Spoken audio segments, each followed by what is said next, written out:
자, 대원군하고 고종은 보시다시피 아버지와 아들입니다.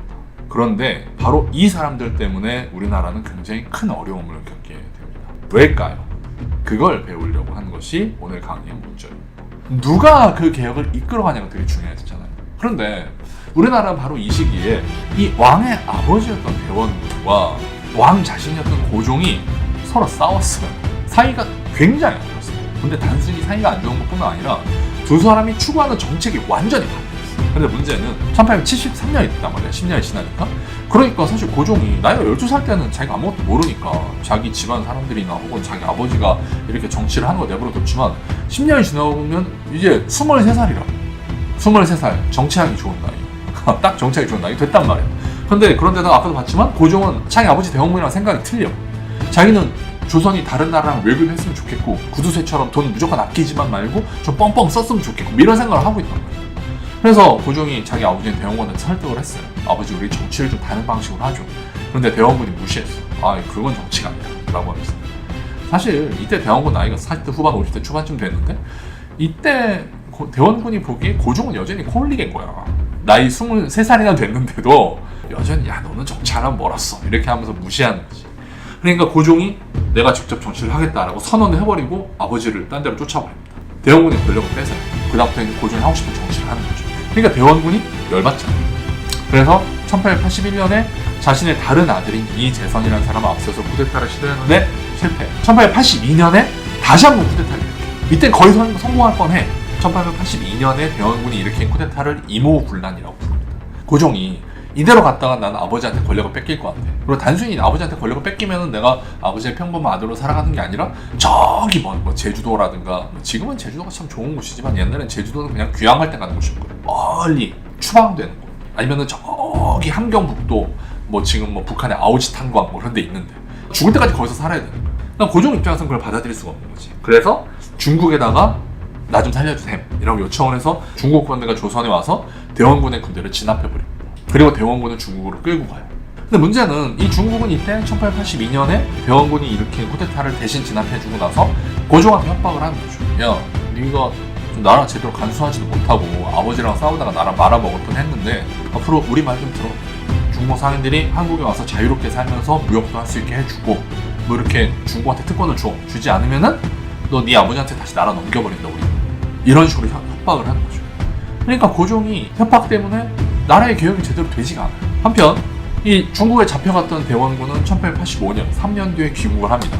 그리고 맞바로 2년 뒤에 또 쿠데타 시도했다가 또 실패. 그리고 7년 뒤에 1894년에 이번에는 반대로 대원군이 중국이 아니라 일본과 손을 잡고 또 우리나라에 있는 몇몇 좀 개화 정치인들, 그러니까 어떤 새로운 개혁을 하자라는 것을 주장했던 정치인들과 협력해서 한국 정부를 장악을 해요. 그러니까 이쪽에 쿠데타에 성공을 하는 거죠. 되게 웃긴 게 대원군은 원래 이런 새로운 정치를 하자라는 정치인들이나 일본하고 사이가 되게 안 좋았어.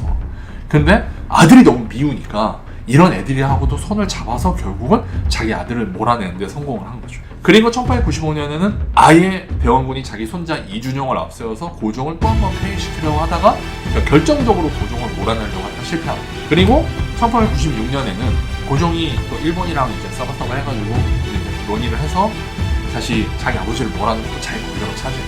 그러니까 대원군은 또 자기 아들한테 진 거죠. 그러니까 이번에는 대원군이 돌이킬 수 없는 실수를 합니다. 흔히 역사책에는 을미사변이라고 알려져 있는 건데 일본이랑 짜고 고종의 부인인 명성왕후를 살해하는 데 협력을 해요. 명성왕후가 궁궐에 살고 있었는데 일본 조폭들이 가가지고 일본 깡패들이 가서 명성왕후를 죽여버렸단 말이에요. 어떻게 죽였을까? 아니 깡패가 어떻게 그 안에 들어가? 대원군이 자기 사람을 보내가지고 궁궐 안으로 몰래 들어가게 해줬어요. 그래서 일본인 깡패들이 명성왕후를 죽일 수 있었어요. 선을 넘어버린 거지. 사실 쿠데타 시도를 그렇게 많이 한 게 이미 선 넘은 한참 넘은 거지만 고종 입장에서는 와 어떻게 아버지란 인간이 저럴 수가 있니? 라는 생각을 하게 됩니다. 그 2년 뒤에 대원군이 죽는데 고종은 끝까지 대원군의 장례식에 오지 않습니다. 우리나라가 유교 국가잖아요. 아버지 장례식에 한 나라의 왕이 가지 않는데 사람들이 고종한테 그래도 장례식에 가셔야 하지 않을까 이런 말을 못해요. 이 아버지와 아들 사이의 관계를 사람들이 다 아니까 대원군은 또 죽기 직전에 사이는 되게 안 좋았죠. 그래도 아들을 좀 보고 싶다 하면서 우리 임금님 안 오셨냐 내 아들 안 왔냐 계속 물어보는데 그 얘기는 당연히 고종 귀에 들어갔겠지. 고종이 속된 말로 쌩까버리고 죽으려면 죽든가 이렇게 내버려둬요. 그러니까 정리를 하면 서양의 침략을 막기 위한 개혁을 했어야 할 이 중요한 때에 한국은 왕하고 아버지가 계속 싸우면서 아들은 청나라 끌어들이고 아버지는 일본 끌어들이고 하면서 나라가 완전히 엉망이에요. 그러니까 제대로 된 개혁을 하지 못해. 차라리 두 사람이 한 사람이었다. 그러니까 대원군이 지 아들을 왕으로 세운 게 아니라 그냥 자기가 왕이 됐든가, 아니면 대원군이 일찍 죽든가 해가지고 고종이 그냥 권력을 일찍부터 잡고 쭉 개혁을 추진해 나갔으면 전혀 다른 상황이 되지 않았어요. 아니면 두 사람이 서로 사이가 좋았어요. 아버지가 아들을 존중하고 아들도 또한 아버지를 존중하는 가운데 두 사람이 힘을 합쳐서 정치를 했다면 조선은, 그러니까 우리나라는 굉장히 다른 모습으로 발전할 수 있지 않았어요.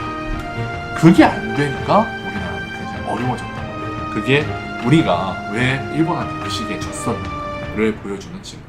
그런데 말입니다. 아까 말씀드렸지만 한국은 제대로 된 정부가 없었다. 그러니까 일찍부터 국민들이 막 들고 일어나. 지금 여기 사람들이 막 모여있는 옛날 사진이 보이시죠? 이게 뭐냐면 1898년에 고종이 정치를 잘 못하니까 조선시대 때인데 갑자기 사람들이 거리로 막 몰려들어서 정부는 이러면 안 된다. 정부 바꿔라. 왕을 바꾸라고 차마 말은 못하는데 왕의 신하들을 바꿔버려라 라고 시위를 하는 거예요. 이런 생각이 이미 일찍부터 한국 사람들한테 있었던 거죠. 1800년대부터. 그리고 4.19라고 해서 1960년대에 벌어진 우리나라 초대 대통령인 이승만이 되게 정치를 잘 못하니까 또 사람들이 거리로 나와서 대통령 갈아치워라 주장을 합니다. 이건 1980년에 광주에서 벌어진 5월 18일에 벌어진 역시 민주화운동. 2017년에 박근혜 전 대통령이 뭔가 잘못하고 있으니까 그거에 대해서 이제 한번 더 뒤집어 엎는 사람들의 어떤 움직임이 있었고, 한국은 오늘날의 국가를 만드는 이 출발선상에서는 되게 출발이 늦어졌어. 그러다 보니까 효율적으로 나라를 이끌어갈 수 있는 리더십이 없었고, 그러니까 나라가 계속 좌충우돌 하면서 힘든 과정을 거쳤죠. 그 과정에서 일본한테 나라를 빼앗기고 남과 북이 분단이 되고 전쟁도 벌어지고 힘없는 나라가 겪는 온갖 어려움을 다 겪었어요. 그게 한국이 일본한테 진 이유죠. 하지만 모든 약점은 기회예요. 우리나라가 한번 약점을 겪었기 때문에 한편으로 우리나라는 밑바닥부터 국민들이 직접 나서서 나라를 만든다라고 하는 새로운 기회를 얻을 수 있었던 거예요. 반면 모든 강점은 한편으로는 위기입니다.